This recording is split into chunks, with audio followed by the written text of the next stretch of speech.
마지막 추수의 영적의 의미라는 제목으로 같이 은혜를 나누고자 합니다. 오늘 이어서 14장 13절부터 보면 우리가 이 계시록에서 이 본문을 읽다 보면 어떤 생각이 듭니까? 마지막 추수 때가 하늘 보좌에 분명히 있구나 라는 것을 볼 수 있죠. 그런데 오늘 13절에 보니까 기록하라라고 하고 있잖아요. 내가 들으니 하늘에서 음성이 나서 이르되 기록하라. 사도 요한이 밤모섬에서 유배를 당한 상태에 지금 이 말씀을 받는 것은 네가 환상을 볼 뿐만 아니라 기록하라. 기록하라는 말은 주님의 메시지가 중요하다는 거 아니겠어요? 그래서 오늘 말씀이 또 아이러니컬하게 뭐라고 그랬죠? 주 안에서 죽는 자들은 복이 있다. 주 안에서 죽는 자. 주 안에서 죽지 않는 자는 거꾸로 뭐예요? 참 이게 심각한 거 아니겠어요? In Jesus die. 주 안에서 죽는 자는 복이 있다. 우리가 교회를 한 사람 더 나와라. 자리 하나를 채우기 위해서 전도가 아니라 우리가 마지막 생명까지 주 안에 있는 생명이 되거냐. 그렇지 않으면 주 밖에 오늘 포도주 틀에 던져져서 포도주 짜듯이 피를 흘리면서 마지막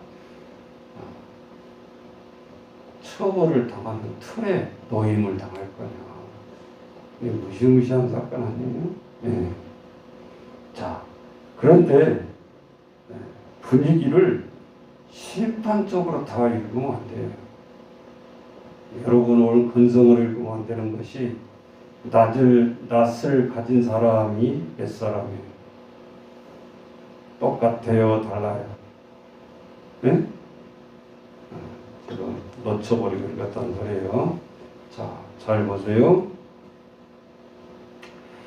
오늘 13절부터 쭉 보다 보면 자, 14절 먼저 봅시다. 흰 구름이 내가 보니 밤모섬의 사도 요한이죠. 내가는 흰 구름이 있고 구름 위에 인자와 같은 이가 앉으셨는데 추측으로 보니까 누구예요? 인자와 같은 이가 앉으신 사람이 누구예요? 인자요? 우리가 이 스가랴에서 읽어보면 늘 그 인자라는 표현을 많이 쓰는데 곧 예수님을 의미하는 인자라는 뜻이. 근데 여기서 보니까 그 머리에는 금면류관이 있고 손에는 예리한 낫을 가졌더라. 그렇죠? 그러면서 옆에 있던 천사가 부르짖습니다. 뭐라고? 성전으로부터 나와 구름 위에 앉은 이를 향하여 뭐요? 예수님을 향하여 큰 음성으로 이르되 당신의 낫을 휘둘러 거두소서. 예수님이란 말이 맞잖아요. 그죠? 땅의 곡식이 다 익어 거둘 때가 이르렀음이니이다 하니 구름 위에 앉으신 이가 낫을 땅에 휘두르매 땅의 곡식이 거두어지니라. 심판이 아니죠. 그죠? 낫을 들었다고 해서 다 심판 행위가 지금 아니라는 거예요. 그래서 우리가 성경을 잘 봐야 돼요. 아직은 좋은 추수요. 그죠? 좋은 추수다. 우리가 우리의 세상을 살아가는데 정말 축복의 근거가 뭐냐? 우리의 인생이 어디에다 기초를 두느냐 그거예요. 좋은 집 사고 좋은 차 타고 놀러 다니고 그것도 하나의 우리가 웰빙의 조건이 될 수도 있지만 성경에서는 그렇게 얘기하지 않잖아요. 네가 인생에서 반석 위에 기초를 쌓느냐 모래 위에 내 인생을 기초를 쌓느냐 그거를 보는 거죠. 그래서 우리 요한복음 1장 12절 13절 한번 해주세요. 다 같이 읽습니다. 영접하는 자 곧 그 이름을 믿는 자들에게는 뭐를 주신다고? 하나님의 자녀가 되는 권세를 주셨다. 여러분 보세요. 세상에 일을 하다가도 이렇게 바쁘니까 선생님 목사님 도장 인가 도장 가서 찍어주고 와 그랬어요. 그러면 변한 건 아무것도 없어. 그죠? 네. 근데 말 한마디 위탁을 했다면 이걸 가지고 와서 나의 행세를 하라는 거잖아요. 인간 도장을 찍으라는 소리예요. 네. 그런데 하나님을 우리가 믿는 것이 별거 아니지만 믿는 자들에게는 예수님을 영접하는 자들에게는 이래봐도 하나님의 자녀가 되는 권세를 주신다고 약속을 했다고. 권세 있게 살아가야 된다 이거. 그것을 잘 사용할 수 있는 자유. 말로만 누리지 말고. 못 누린다고. 그 다음 보세요. 13절. 이는 우리가 엄마 아빠 씨앗의 혈통이 아니고 육정으로 사람의 뜻으로 우리가 거듭난 순간부터는 우리 육신의 엄마 아빠가 아니요 오직 하나님께로 난 자라 거듭난다는 의미. 그 하나님의 권세로 살아간다는 의미. 근데 이거를 인간의 눈으로만 보면 열심히 돈 벌고 잘 살고 그런 웰빙 쪽에만 눈이 띄고 하나님 뭐 우리가 죽어서나 천당 가는 것보다 이렇게 살아갈 수 있다 그 말이에요.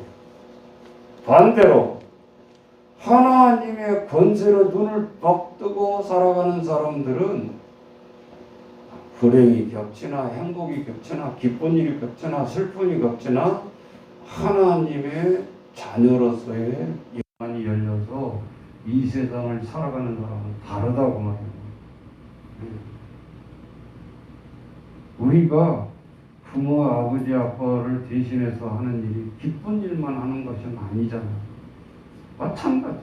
하나님 일을 이 땅에서 우리가 수행하는데 좋은 일만 하나님 우리에게 주시는 것도 아니다. 그렇게 주면 좋게 하겠죠. 그런데 많은 사람들이 착각을 하거든. 내가 열심히 봉사하면, 내가 열심히 교회에서 살면 하나님이 복을 주시고 샤머니적 생각으로 너무 치우치기 심해요. 그것도 중요하지만 그러니까 오늘 우리가 무엇을 하고 하나님 앞에 기도해야 돼요? 이는 너희가 혈통으로나 육정으로 사람의 뜻으로 이제 나지 아니했다는 기억하라고. 오직 하나님께로부터 난 자다. 그래서 우리 아이들을 내 자녀로까지 뵙기 눈높이가 아직 안 돼 있으면 믿음으로 나아갈 수가 없어. 무슨 짓을 하고 지금 이 순간에도 무슨 짓을 해도 답치를 못하고 있다 그러면 네 할 대로 해라. 네 의지대로. 방임. 세상에 방임처럼 큰 폭력이 없어. 세상에서도 그거 안 걸리려고 벌벌 떨면서 살아갔잖아요. 그럴 필요 없다고.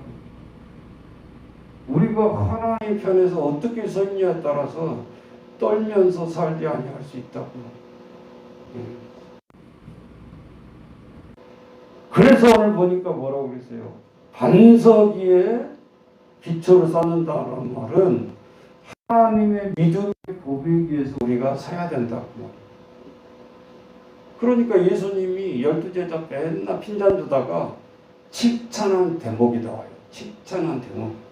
마태복음 16장 16절.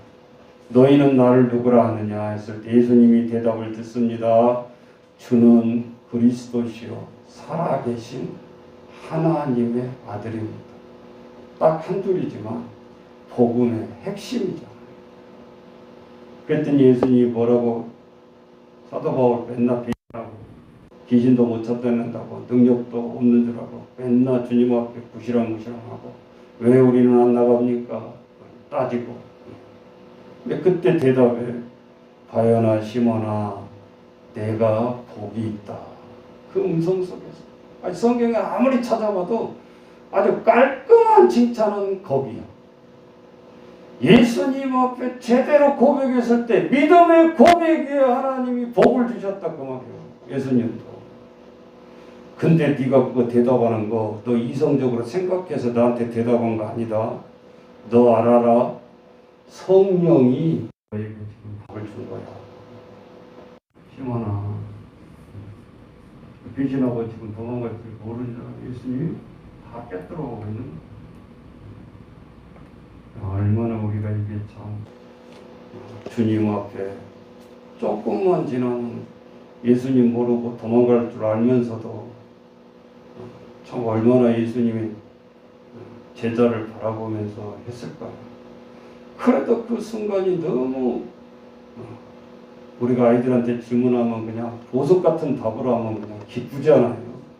very good, 정답! 이렇게 하는 뜻이에요. 예. 예수님이 그렇게 하셨죠. 예. 오늘 우리가 계시록 오늘 4장 14절에 다시 가보시면 또 내가 보니 요한이 흰 구름이 있고 구름 위에 인자 같으니 성경을 전체 깨뜨려 보면요. 구름이 있고 구름 위에 사이에 우리가 요한계시록 2장에도 나오잖아요. 거느리신 이가 다 주님의 희원한 임재를 상징하는 말이요. 이제는 알아야 돼.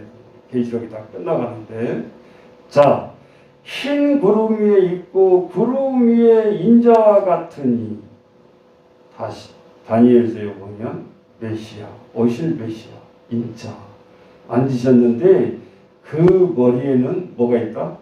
금 멜류관. 번역은 금 멜류관이라 해서 헬라어 원전 성경을 찾아보니까 스테파노스라는 단어를 썼어요. 해석을 해보면 꽃의 관, 화관이라는 뜻이에요. 정확한 번역, 화관. 여러분, 우리가 올림픽 때 잊어버릴 수 없는 한 장면이 있을 거예요. 교과서에 나와 있잖아요. 송기정 선수가 나라를 빼앗기고 일장기를 달고 우리 같으면 그냥 아이씨 뭐 이렇게 해서 우승해봤자 뭐예요? 천천히 달렸을 것 같아. 나 같으면. 그런데 마지막 테이프를 끊을 때 보면 이를 악물고 몸부림치면서 마지막 테이프 끊는 장면 책에서 봤죠. 그렇게 해서 꼬링을 합니다. 그러니까 웃는 게 아니라 울음을 터뜨리죠. 이렇게 마라톤 제일 힘든 운동, 자기와 싸움이고 민족의 태극기를 달고 달리는 선수인데 한국 국기를 못 달고 일장기를 단다라는 것이 얼마나 뼈가 아프겠어요. 그리고 마지막 시상대에 올라가는데 그때 하관을 썼죠. 하관. 그때는 메달이 없으니까 금메달이 언제부터 생겼는지 모르겠지만 그 당시에는 그렇게 화관을 씌웠어요. 우승자에. 네. 오늘 금면류관을 씌웠다 그 쉽게 말하죠. 그러니까 오늘 하나님이 우리에게 이러한 화관을 씌워주시고 그 손에는 예리한 낫을 가졌더라. 낫 하면 아까 우리가 서로 얘기했지만 농부가 생각이 나고 추수가 생각이 나고 무섭네 그런 뜻이 생각나죠. 낫을 든 자들. 그런데 심판에 관념만 있는 것이 아니다. 자, 시간 없으니까 빨리 읽고 넘어갈게요. 스가랴 1장부터 2장 보면은 내가 다시 눈을 들어 본즉 날아가는 두루마리가 있더라. 자, 날아가는 두루마리 기억하세요? 그 다음 그가 내게 묻되 내가 무엇을 보느냐 하기로 내가 대답하되 날아가는 두루마리를 보나이다. 그 길이가 20규빗이요 넓이가 10규빗이니이다. 자, 하나님이 오늘 스가랴에 보면 성경책이 날아다닌단 말인가? 자, 무슨 소리예요? 날아가는 두루마리를 보나이다. 스가랴에는 이 두루마리가 낯을 상징하고 있는 거예요. 잣대, 캐논, 하나님 앞에 심판대. 아셨죠? 그래서 성경은 바이블이라고도 하지만 캐논이라도 하는 거예요. 잣대. 이것이 우리가 맞는 말인가, 우리 행위가 맞는가라고 하나님 말씀에 비춰보는 잣대. 아셨죠? 예. 자, 그 다음 보세요. 스가랴에서 5장 3절에 보니까 그가 이르되 이는 온 땅에 내리는 저주라. 무엇이? 두루마리가 도둑질하는 자는 그 이쪽 글대로 끊어지고 맹세하는 자는 그 저쪽 글대로 끊어지리라 하니 그 다음 만군의 여호와께서 이르시되 내가 이것을 보냈노니 도둑의 집에도 들어가며 내 이름을 가리켜 망령되어 맹세하는 자의 집에 들어가서 그의 집에 머무르며 그 집을 나무와 돌과 홀로 사르리라 하셨느니라. 그 다음 5절 5장 4절. 예. 자, 하나님 앞에 스가랴를 통해서 여기서 날아가는 두루마리 환상이 나와요. 그럼 어떻게 연결시켜야 되나? 자, 여기에서는 아까 저주와 형벌의 모습을 바이블, 두루마리, 계시록에서 방금 얘기하고 있는 것은 심판의 도구가 낫이 상징적이라는 거죠. 자, 그래서 오늘 계시록 14장 16절에 보면 다시 넘어갑니다. 자, 그런데 이 낫은 여기에서 심판으로 지금은 쓰고 있지 않다라는 걸 기억하라. 그냥 쓱 읽어버리고 구름이 앉으신 이가 예수님이 낫을 땅에 휘두르매 땅의 곡식이 거두어지더라. 그 다음 보세요. 자, 요한계시록 14장 15절에 보니까 또 다른 천사가 성전부터 나와 군하여 큰 음성으로 외쳐 이르되 당신의 낫을 휘두르소서 그리고 거두소서 하고 땅의 곡식이 다 익어 거둘 때가 이르렀음이니이다. 자, 여기에 비교해야 될 단어가 곡식이 익었다는 사례예요. 익었다. 그죠? 15절 하반절에 땅의 곡식이 다 익었다. 근데 18절에 가보면 또 익었다는 단어가 나와요. 자, 가보세요. 자, 또 불을 다스리는 다른 천사가 제단으로부터 나와 예리한 낫 가진 자들을 향하여 큰 음성으로 불러 이르시되 내 예리한 낫을 휘둘러 땅의 포도송이를 거두라. 포도가 어떻게 됐다는 거예요? 익었느니라. 그럼 우리 한글 번역이니까 똑같은 말이네. 익었다는 소리네. 그렇게 넘어가고 전혀 이 뜻을 알 수가 없는 거예요. 개혁 성경이 너무 어려워요. 한글로만 읽고 이해하기가. 무슨 소린가? 자, 익었다라는 단어를 그래서 원어를 찾아보니까 단어가 익었다는 단어를 다르게 쓰고 있더라. 그러니까 이해가 되는 거죠. 자, 우리도 한번 따라서 해봐요. 헬라 안 배우잖아. 크시레노라는 뜻이에요. 14장 15절에는 크시레노. 그리고 18절은 익었다는 단어를 똑같이 써야 되는데 뭐라고 쓰고 있냐? 이크마죠. 따라서 이크마죠.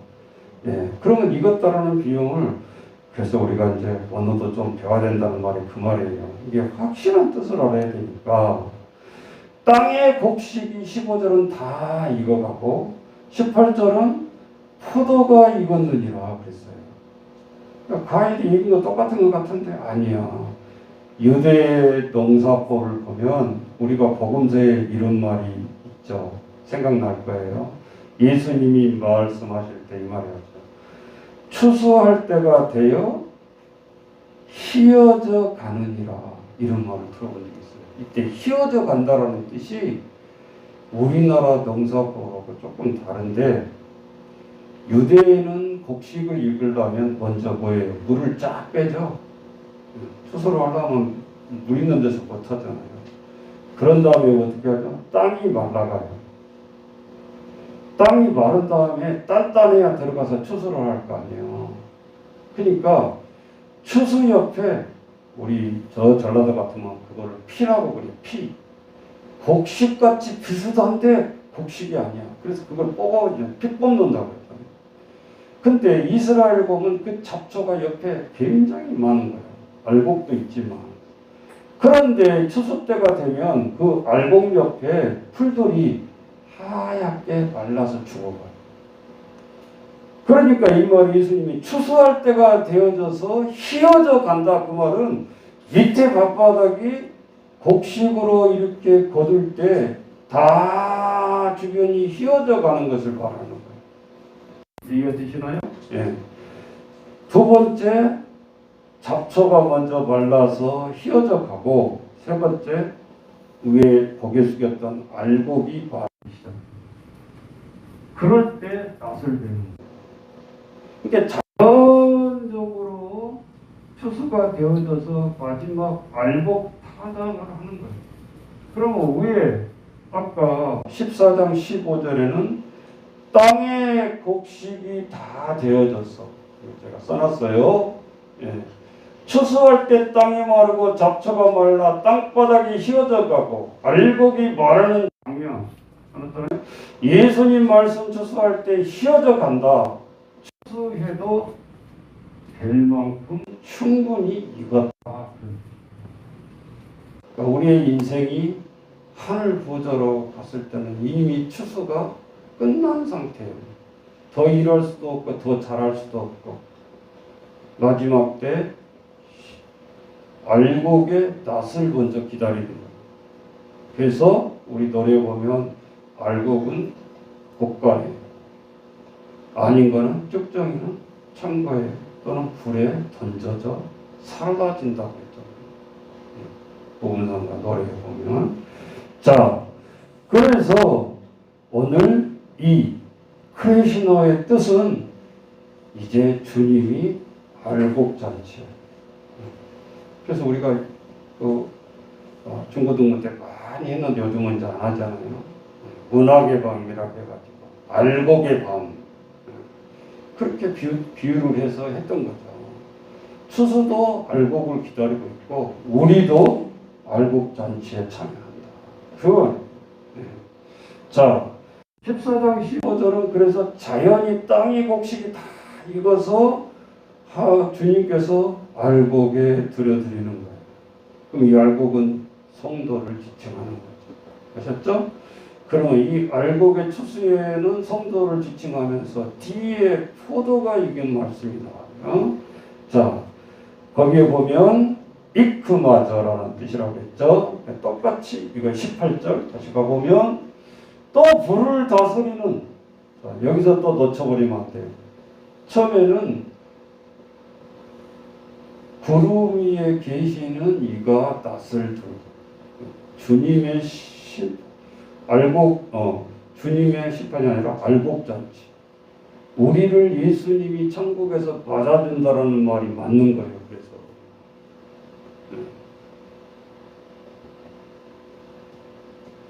그래서 천국 가면 3번 된다고 해서 저분은 도무지 천국에 올 자격이 없는 분인데 거기서 되는 거예요. 두 번째는 꼭 와야 될 사람이 안 보이는 거예요. 뭐 뭔지 아셨죠? 우리가 이 케이스가 되면 안 되잖아요. 세상에서만 떠벌거리고 살아가지고,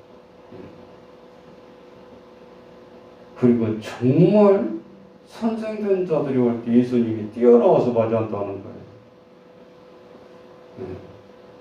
이론자들이 너무 많다는 거죠.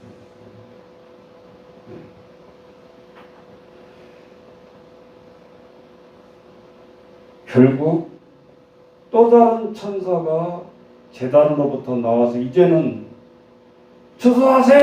라고 예수님을 보좌하는 천사 역할이 아니라 직접 주님에 의해서 천사에 의해서 행해지는 거예요. 여러분 왕이 처단하라 그랬는데 왕이 칼 들고 처단한 거 봤어요? 세상에 사극을 보더라도 저놈을 쳐라! 그러면 똘개들 치는 거다. 똑같더라고. 주님의 심판대 앞에서 천사가 낫을 들었어. 예리한 낫을 휘둘러 땅에 포도송이를 거둬라! 그러니까 그 포도가 익었느니라. 익었는 거는 지금 제철인데 포도 먹을 생각만 하지 말고 이 포도가 엄청난 뜻을 가지고 있다 그 말이에요. 뭐예요? 그것까지는 잘 모르겠어. 어느 뜻을 보니까 하나님 앞에 이거는 이크마드라는 뜻을 뜨는데 이거는 알곡이 마르고 다 말라서 황폐한 땅을 황폐한 마지막 이미 추수가 다 끝났다. 들판이 휘어져 가는 것만 보이는 거예요.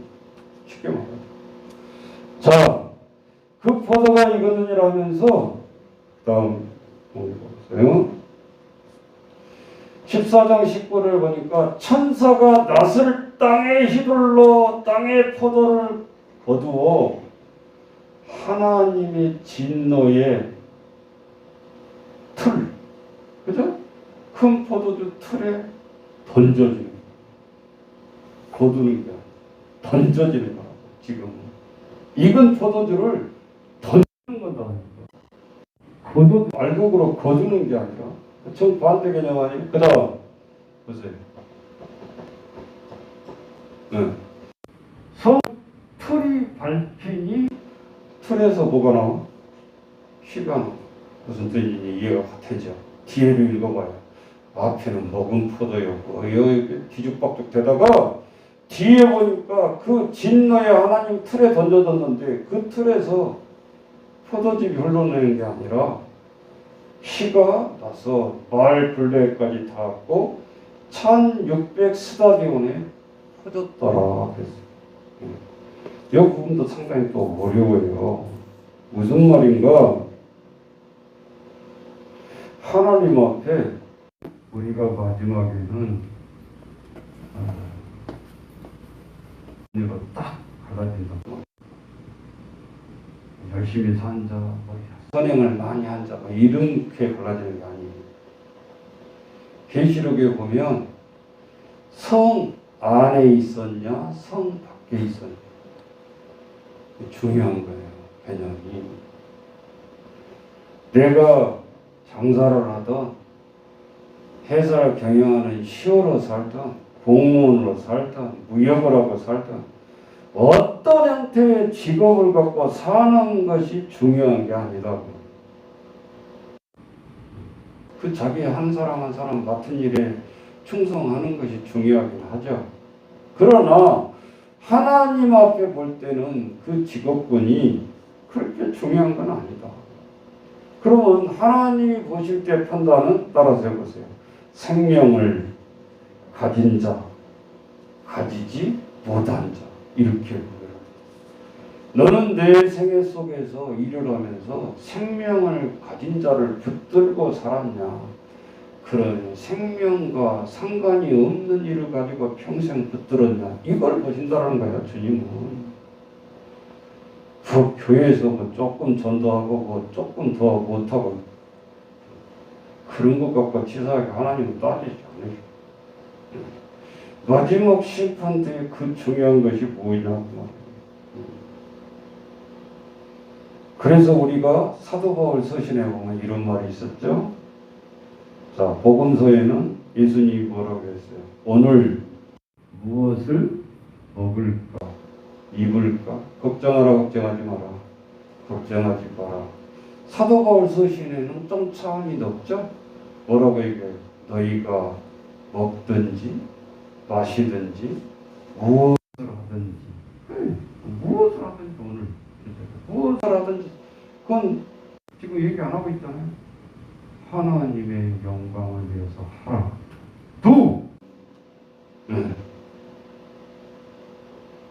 그건 공무이든 장사든 하나님이 무엇이 더 좋다 그런 소리가 아니잖아요.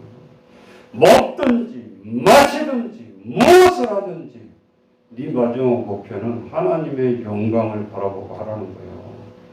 네 개인 치적 쌓고 거기다 신경 쓰지 말고 그 스펙사는 아무 상관없어. 뭔 이야기야. 하나님이 오늘 우리들에게 이 엄청난 이야기를 해주잖아요. 우리가 인생사를 통해서 우리의 그리스도의 생명이 우리 한 사람 한 사람에게 위해서 어떻게 지금 하고 있는가 주님 거기에 관심이 있다 그 말이에요. 하박국서에 노래하고 있잖아요.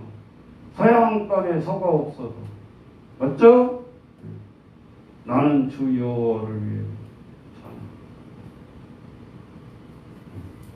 말씀이 나오면 착착착착 연결이 돼야 돼. 우리가 이제는 계시록을 계속 마지막에 가니까요. 천사가 낫을 땅에 휘둘러 땅에 포도를 거두어 하나님의 진노의 큰 포도주 틀에 던졌다. 19절 20절 성 밖에 여기 있잖아요.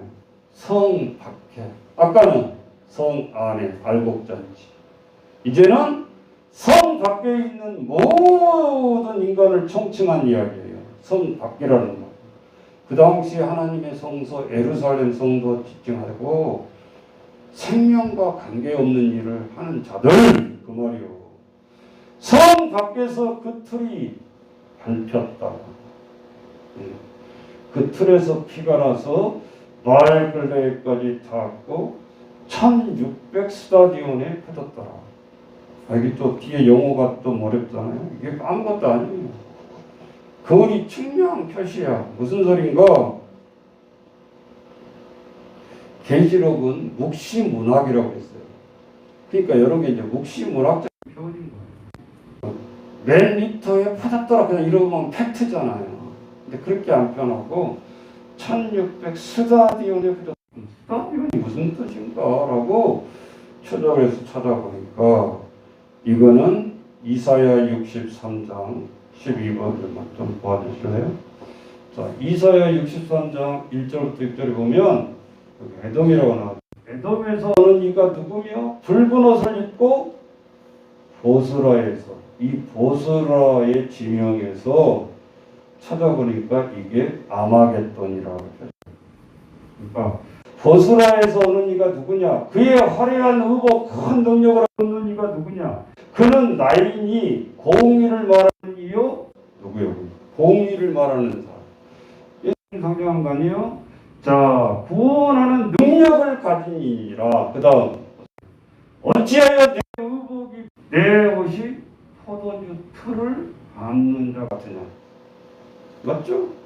포도주 틀에 던져 바로라고 했잖아요. 네. 자, 우리 이사야의 63장에 해보니까 계시록 오늘 14장 20절 다시 가보세요. 1600 스타디온에 퍼졌더라. 아마겟돈 지명을 얘기하면서 이 1600 스타디온을 우리나라로 지금 단위로 계산해 보니까 약 320km. 그러면 서울에서 광주까지 거리가 330km거든요. 그러니까 이스라엘 땅덩어리가 남과 북을 다 해봐봤자 우리나라 강원도 땅덩어리밖에 안 돼. 면적이 뭐 대단한 나라 같지만 면적으로 보면 거기에 우리나라처럼 남북이 갈라져 있었잖아요. 그래서 남유다 위에는 북이스라엘. 왕조가 20몇 명이 또 양쪽에서 갈라져서 20몇 명씩 나가는 거예요. 얼마나 하나님 앞에 복잡한 나라냐구만. 강원도만한 땅덩어리에 왕이 두 사람이 갈라가지고 그것도 20몇 명씩 40명이 가르치는 거예요. 네. 단순한 나라가 아니에요. 피비레 나는 그 왕적인 역사가 나오잖아요. 네. 그래서 이 성박괴란 말은 구원받고 있는 자들 심판의 내용이에요.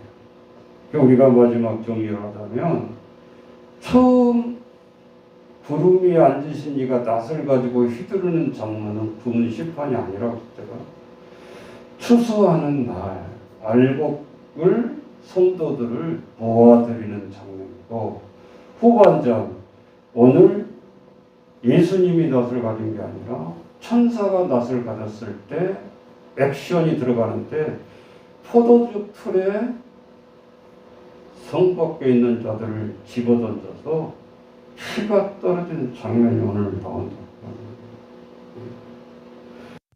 그만하고 왜 이렇게 문학인데 좀 무시무시하게 안 하고 좋은 말로 보답을 할 수가 있는데 왜 이런 내용을 하나님은 사용했을까요? 자, 어머니 우리 부모의 마음이 하나님 마음과 똑같다고 그랬어요. 네? 그런데 생각을 해보라고요. 우리가 365일 우리 아이들한테도 좋은 말만 하나요? 안 하죠. 가정에서부터. 지금 봐봐. 기관에서도 중자만 딱 다는 순간부터 내가 환장하겠어 그냥. 우리 기관만 그런 게 아니야. 막 어디든지 중1, 2는 대책이 없어. 그래서 강사들이 도망다니는데 중학교 1, 2학년 앞에서는 죽어도 안 하려고 그랬는데 강의를. 네? 왜 그래요? 그랬더니 조금 딱딱해서 웃겨보려고 그러면 뒤에서 수근거린다는 거예요. 아이고 나이 먹어가지고 웃기려고 애쓰네. 네. 강의 맛이 달아나고 네. 얼마나 비꼬아서 얘기를 하니까. 네. 그래서 중들은 다 줌으로 강의를 하고 그런다. 안 들으니 들어라 그러고 그냥 선포. 커뮤니케이션을 해야 강의가 제대로 강의가 되는데 커뮤니케이션 자체가 안 된다고. 그 전번에 얘기를 하더라고. 또 그 시기는 다 또 케어를 안 하려고 그래. 그러니까 힘든지 아니까. 네? 아침에 갑자기 메시지가 그룹 회장한테 왔어요. 그러니까 뭔가 봤더니 서울에 쉼터가 3개가 있는데 쉼터가 9억 전세도 못 얻는데 그래서 강남구 쪽에 얘기하니까 답이 폐쇄해라. 감당보다. 그리고 돈이 강남구가 없어서 못 주는 게 아니라 사람들이 싫어한다. 옆에 있는 그 시설이 있는 것 자체. 이렇게 우리가 얘기 중에 우리는 그런데 불복하면 안 되고 전세로 안 되면 그냥 세로 하면 되니까 뭘 그걸 가지고 가서 얼갈고 하냐. 그 리더자가 지혜가 없는 사람. 거기서 폐쇄하러 온다. 그럼 폐쇄하니? 네? 자, 오늘 우리들은 세상을 살아가면서도 지혜도 있어야 되고 청명의 힘도 있어야 돼요. 네. 세상 것에 따라서 좌우되지 말고 무서워하지 말고. 네? 오늘 우리들이 추억을 생겨보세요. 어렸을 때 돈도 없고 가지고 놓은 것이 없으니까 짜책집이 아니면 이 말하면 너무 세상인가? 옹기가 밖에 옹기 조각가지고 또 동그랗게 이렇게 또 갈아요. 세면에다가 무기로 땅 따먹게 하려면 동그랗게 잘 가요. 그죠? 너무 커도 안 되고 너무 작아도 안 되고 그 지혜가 필요해요. 그래놓고 해관 마당에 아주 그릴 수 있는 대로 크게 그려. 이게 따지고 보면 지금 생각하면 우주야, 우주. 그러니까 20명, 30명이 그 원 안에 들어가가지고, 자, 기본 스타트는 다 똑같이 주는 거예요. 자기 뺨대로 그리는 게 자기 땅이야, 자기 집이야, 처음에. 그러니까 이게 아파도 좀 크게 그리려고 막 늘어뜨려 가지고, 그때 어렸을 때 보면 그렇게 그렸더니 기억이 나. 아주 손이 아플 정도로 해가지고 가위바위보를 한 다음에 그가 수독될 때까지, 낙아웃 될 때까지 우선순위로서 땅을 이렇게 그려서 확장해 나가요. 그죠? 네. 그러니까 이게 가위바위보 꼴찐 사람은 점점 땅을 차지할 땅이 없는 거야. 네. 가위바위보 얼마나 중요한지 알 수 있죠. 네. 그런데 한 6시쯤 오후에 되다 보면 뒤에 엉덩이에 흉 묻은지도 모르고 무릎 꿇고 그게 막 죽느냐 사느냐 막 불어가면서 막 땅을 손으로 이렇게 또 금을 지어가면서 재밌게 하고 있어. 그러다가 한 6시쯤 되면 어떤 한 부모가 큰 소리로 불러, 얘들아 밥 먹어라 그런다고. 그러면 많이 딴 놈은 무지하게 이게 억울한 거야. 지금 가기가. 근데 아직 시작도 못하고 조금 딴 놈은 기분이 좋아. 반대로 어차피 안 하고 이제 손을 털고 옷 털고 혼날까봐 그리고 마지막 채비를 하고 간다고 말이야. 근데 내가 설교를 준비하면서 가만히 생각하니까 이게 우리의 인생사가 아닌가. 얘들아 밥 먹으러 하는 거나 하나님의 음성이야. 너 알아. 우리가 무기였던 숟가락도 가지고 갈 수 없어. 없고 그 음행이 떨어지면 먹임없어. 그게 법이야. 부모의 말이 하나님의 법이다 그 말이야. 마지막 종말에 어떤 사람은 산사호숫길을 끼고 죽어가는 사람이 있고 어떤 사람은 사고를 당해서 그것마저도 못하고 가는 사람이 있고 어떤 사람은 예비를 하면서 기도 중에 그대로 돌아가신 분도 있고 그 모양이 천차만별이다 그 말이에요. 하나님이 오늘 우리를 부르실 때 우리는 이렇게 밀어넣이 손 털고 가요.